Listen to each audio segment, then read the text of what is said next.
Ngeleshe. Bahati, ninakaa hapa kama mama yako.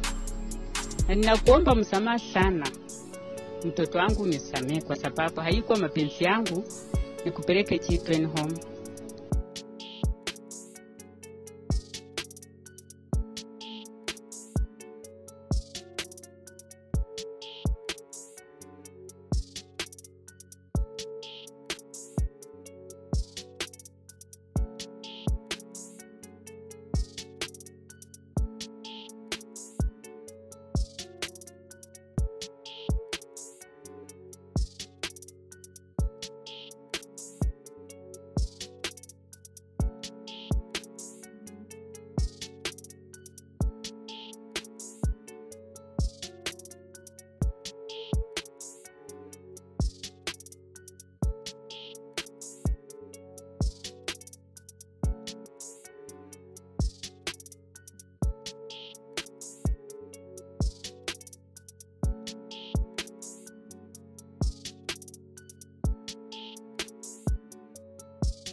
Ngeleshe.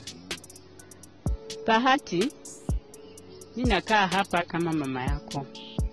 Na ninakuomba msamaha sana. Mtoto wangu nisamehe kwa sababu haikuwa mapenzi yangu nikupeleke children home. Mungu ndiye alikuwa amepanga itakuja ikuwe hivyo.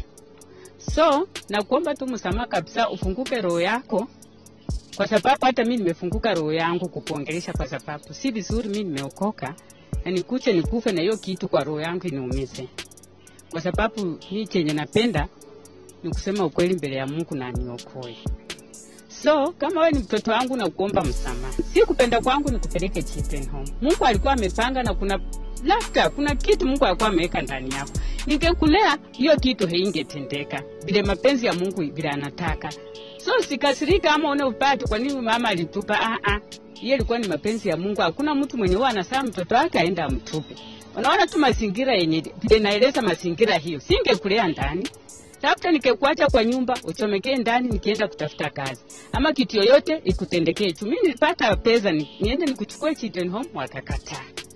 Sasa nikasema Mungu kama umetaka mapenzi yake itendeke hivyo, wacha itendeke.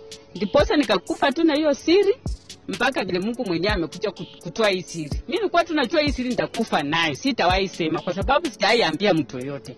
Lakini Mungu amelazimisha hii siri itoke.